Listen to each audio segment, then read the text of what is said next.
Hello മെറാക്കിയൻസ്, എല്ലാവരും സുഖമായിട്ടിരിക്കുന്നു എന്ന് വിചാരിക്കുന്നു. ഫയലൊക്കെ വെച്ച് റിലേറ്റീവ്ലി ഫ്രീ ആയിട്ടുണ്ടാവും. സോ ഇനി നമ്മൾ എക്സാമിന് ഒരുങ്ങുന്ന സമയമാണ്. അപ്പോൾ റിസർച്ചിൻ്റെ ഒരു പൊടിതട്ടിയെടുത്ത് പണ്ട് പഠിച്ച കാര്യങ്ങളൊക്കെ ഒന്ന് ഓർമ്മിപ്പിക്കാനായിട്ടുള്ള സമയമായിട്ടുണ്ട്. അതിൻ്റെ ഒപ്പം തന്നെ നമ്മൾ റിസർച്ചിൻ്റെ കുറച്ച് പോർഷൻ ഒന്ന് പെൻഡിങ് ആയിട്ട് വെച്ചിട്ടുണ്ടായിരുന്നു, റെഗുലർ ക്ലാസ് തുടങ്ങിയിട്ട് എടുക്കാനായിട്ട്. സോ ആ ഒരു പോർഷൻ ഞാനിപ്പോൾ അവൈലബിൾ അല്ലാത്തതുകൊണ്ട് നമ്മൾ ഓൺലൈനായിട്ട് തന്നെ കംപ്ലീറ്റ് ചെയ്യുകയാണ്. നമ്മൾ ക്വാണ്ടിറ്റേറ്റീവ് റിസർച്ച് ഡിസൈൻസ് പൂർണ്ണമായിട്ടും കണ്ടിരുന്നു. And we were starting qualitative research designs. So quantitative research designs നിങ്ങൾ സ്റ്റഡി കണ്ടക്ട് ചെയ്തു എല്ലാവരും അല്ലേ? അപ്പോൾ നിങ്ങൾക്കത് ക്ലിയർ ആയിട്ട് ഐഡിയ കിട്ടി. അവിടെ നമ്മൾക്ക് ഒരു സ്റ്റഡി സ്റ്റേറ്റ്മെൻറ്റ് പ്രോപ്പറായിട്ടുണ്ട്. ഏതെങ്കിലും ഒരു കാര്യത്തിൻ്റെ ഒരു കുഞ്ഞ് ആസ്പെക്റ്റ് ആയിരിക്കും നമ്മൾ പഠിക്കുക. അവിടെ ക്ലിയർ കട്ടായിട്ടുള്ള ഒരു പ്ലാൻ ഉണ്ടാവും. എങ്ങനെയാണ് ഡേറ്റ കളക്ട് ചെയ്യേണ്ടത്, ആരിൽ നിന്നാണ് ഡേറ്റ കളക്ട് ചെയ്യേണ്ടത്, ഡേറ്റ കളക്ട് ചെയ്യാൻ ഉപയോഗിക്കുന്ന ടെക്നിക്സ് എന്തൊക്കെയാണ്. ആ ടെക്നിക്സിൽ യൂഷ്വലി നമ്മൾ ഒബ്ജക്റ്റീവ് ആയിട്ടുള്ള ഡേറ്റ ആണ് ഒബ്റ്റെയിൻ ചെയ്യുന്നത്. അതായത് അളക്കാൻ പറ്റുന്ന ഡേറ്റയായിരുന്നു നമ്മൾ ഒബ്റ്റെയിൻ ചെയ്യുന്നത്. നേരെ മറിച്ച് ഇപ്പോൾ ഒരാളുടെ എക്സ്പീരിയൻസ്, ലൈഫ് എക്സ്പീരിയൻസിനെ കുറിച്ച് പഠിക്കണം അല്ലേ? ഒരാളുടെ അല്ല, കുറച്ച് ആൾക്കാരുടെ ഒരു പെർട്ടിക്കുലർ ഫിനോമിനെ കുറിച്ചുള്ള ലൈഫ് എക്സ്പീരിയൻസ് പഠിക്കണം. ലൈക്ക് ഇപ്പം നമ്മുടെ നാട്ടിൽ ഫ്ലഡ് ഉണ്ടായി, അപ്പോൾ ആൾക്കാർക്ക് എന്തൊക്കെയാണ് ബുദ്ധിമുട്ടുണ്ടായത്, എന്തൊക്കെയായിരുന്നു അവരുടെ എക്സ്പീരിയൻസ് എന്ന് നമുക്ക് പഠിക്കണം അല്ലേ? അപ്പോൾ ഓരോ ആൾക്കാർക്കും ഓരോ തരത്തിലുള്ള പ്രശ്നങ്ങളായിരിക്കും ഉണ്ടാവുക. അപ്പോൾ മുൻകൂട്ടി ഒരു റിസർച്ചർ ഇന്നതൊക്കെയാവും എന്ന് പ്രശ്നം എന്ന് പറഞ്ഞിട്ട് ഒരു ക്വസ്റ്റനെയർ ഡെവലപ്പ് ചെയ്തിട്ടുണ്ടെങ്കിൽ ചിലപ്പോൾ നമ്മുടെ ക്വസ്റ്റനെയർ ഇല്ലാത്ത കാര്യങ്ങളായിരിക്കും അവർ എക്സ്പീരിയൻസ് ചെയ്തിട്ടുണ്ടാവുക അല്ലേ? സോ അവിടെ നമ്മൾക്ക് ക്വാണ്ടിറ്റേറ്റീവ് റിസർച്ച് ഡിസൈൻസ് ഉപയോഗിക്കാനായിട്ട് പറ്റില്ല. ആ ഒരു സമയത്താണ് നമ്മൾ ക്വാളിറ്റേറ്റീവ് റിസർച്ച് ഡിസൈൻസ് ഉപയോഗിക്കുന്നത്. ഇവിടെ നമ്മൾക്ക് അറിയാൻ മേലാത്ത ഒരു കാര്യം, അല്ലെങ്കിൽ നമ്മൾക്ക് അത്ര നോളജ് ഇല്ലാത്ത ഒരു കാര്യം ഒന്നുകൂടെ ഒന്ന് എക്സ്പ്ലോർ ചെയ്ത് അതിനെ പൂർണ്ണമായിട്ട് മനസ്സിലാക്കാൻ നമ്മൾ ഉപയോഗിക്കുന്ന ഒരു റിസർച്ച് ഡിസൈനാണ് ക്വാളിറ്റേറ്റീവ് റിസർച്ച് ഡിസൈൻ. ഇതിൻ്റെ പ്രത്യേകത, ഇവിടെ ക്ലിയർ ആയിട്ടുള്ള ഒരു പ്ലാൻ, അല്ലെങ്കിൽ എങ്ങനെയാണ് സ്റ്റഡി മുന്നോട്ട് പോകേണ്ടത്, അല്ലെങ്കിൽ ഒരു ക്ലിയർ ആയിട്ടുള്ള ഒരു ക്വസ്റ്റനെയർ ഒന്നും ഉണ്ടാവില്ല. ഒരു വേഗായിട്ടുള്ള ഐഡിയ മാത്രമായിരിക്കും റിസർച്ചിന് ഉണ്ടാവുക. ലൈക്ക് ഫ്ലഡ് വിക്ടിംസിൻ്റെ ലൈഫ് എക്സ്പീരിയൻസ്, ഇത്രയും മാത്രമായിരിക്കും ആ റിസർച്ചറിൻ്റെ മുന്നിൽ ഉണ്ടാവുന്നത്. പതിയെ ആ ആൾക്കാരോട് സംസാരിച്ച് തുടങ്ങി അവരിൽ നിന്ന് ഡേറ്റ കളക്ട് ചെയ്യുമ്പോഴായിരിക്കും ഇങ്ങനെയൊക്കെയാണ് കാര്യങ്ങൾ ഉണ്ടാവുക, ഇനി ഇങ്ങനെയൊക്കെയാണ് മുന്നോട്ട് പോകാൻ പറ്റുക എന്നുള്ള ഐഡിയ റിസർച്ചറിന് ഉണ്ടാവുക. So let's see about the qualitative research designs. Qualitative research, it is an inductive approach for discovering or expanding knowledge. So നമ്മൾക്ക് വെൽ ക്ലിയർ ആയിട്ട് ഇല്ലാത്ത ഒരു ഏരിയനെ ഒന്നുകൂടെ എക്സ്പ്ലോർ ചെയ്ത് നോളജ് ബേസിനെ എക്സ്പാൻഡ് ചെയ്യാനായിട്ട് ഉപയോഗിക്കുന്ന ഒരു തരത്തിലുള്ള റിസർച്ച് ആണ് qualitative research. It does not have a well defined plan. It is often short and less well defined. The elements of the research usually evolve over the course of the project. So ആ ഒരു research study മുന്നോട്ട് പോകുമ്പോഴായിരിക്കും ആ research സ്റ്റഡിയിലെ elements പൂർണ്ണമായിട്ടും evolve ആകുന്നത്.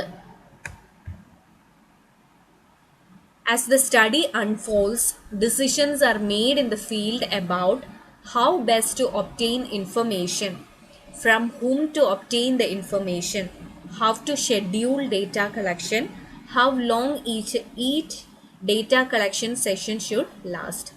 So ആ ഒരു study മുന്നോട്ട് പോകുമ്പോഴായിരിക്കും, ഒന്ന് രണ്ട് പേരോടൊക്കെ സംസാരിച്ച് അവരിൽ നിന്ന് ഡേറ്റ കളക്ട് ചെയ്യുമ്പോഴായിരിക്കും ആരിൽ നിന്നാണ് ഏറ്റവും നല്ല ഇൻഫർമേഷൻ കളക്ട് ചെയ്യാൻ പറ്റുന്നത്, ഡേറ്റ കളക്ഷൻ സെഷൻ എങ്ങനെയൊക്കെയാണ് ഷെഡ്യൂൾ ചെയ്യേണ്ടത്, ഏത് തരത്തിലുള്ള ഡേറ്റയാണ് കളക്ട് ചെയ്യേണ്ടത്, എത്ര നേരത്തേക്കാണ് ഓരോ ഡേറ്റ കളക്ഷൻ സെഷനും ലാസ്റ്റ് ചെയ്യേണ്ടത്. ഈ ഒരു കാര്യങ്ങളെക്കുറിച്ച് റിസർച്ചറിന് ഐഡിയ കിട്ടുക ഒന്ന് രണ്ട് ഡേറ്റ കളക്ഷനൊക്കെ തുടങ്ങിയതിന് ശേഷമായിരിക്കും. So they are used in building a knowledge base in nursing research. So as we know, nursing is an evolving science. So this qualitative research designs or methodologies are commonly used in nursing research studies in order to expand the nursing knowledge base. They also enable the researchers to study social and cultural phenomenon. So some of the social and cultural phenomenon that is existing within the community, they are well studied using a qualitative research design. Coming to the characteristics of a qualitative research, the first characteristic is that it emerges as the study advances. So, as we said earlier, there is no clear cut plan regarding a qualitative research. So, the plan of the study will evolve as the study advances, or the researcher will get an idea regarding the study as the study unfolds. It is often flexible and elastic. So quantitative research ഡിസൈനിൽ നമ്മൾക്ക് മുൻകൂട്ടി ഒരു plan ഉണ്ടായിരുന്നു. ആ പ്ലാനിൽ നിന്നും അങ്ങോട്ടും ഇങ്ങോട്ടും പോകാൻ പറ്റുന്നുണ്ടായിരുന്നില്ല. അതേസമയം ക്വാളിറ്റേറ്റീവ് റിസർച്ച് ഡിസൈനിൽ ഒരു വെൽ ഡിഫൈൻഡ് പ്ലാൻ ഇല്ലാത്തത് കൊണ്ട് തന്നെ it is flexible and elastic according to the findings of the initial study. We can modify the data collection methods or the data collection strategies in order to get better information. Multiple strategies are used for data collection and it is known as triangulation. So data collection ഒരൊറ്റ methodology മാത്രമായിരിക്കില്ല നമ്മൾക്ക് ഉണ്ടാവുക. ചിലപ്പോൾ interview ഉണ്ടായിരിക്കാം, അതിൻ്റെ ഒപ്പം തന്നെ ഒരു questionnaire നമ്മൾ ഉപയോഗിച്ചെന്ന് വരാം. അത് ആ ഒരു ഇൻ്റർവ്യൂ സെഷന് നമ്മൾ വീഡിയോ ടേപ്പ് ചെയ്തെന്ന് വരാം. സോ അങ്ങനെ മൾട്ടിപ്പിൾ ആയിട്ടുള്ള ഡേറ്റ കളക്ഷൻ സ്ട്രാറ്റജീസ് നമ്മൾ ഉപയോഗിക്കും ആൻഡ് ഇതിനെ പറയുന്ന പേരാണ് triangulation. The next is holistic.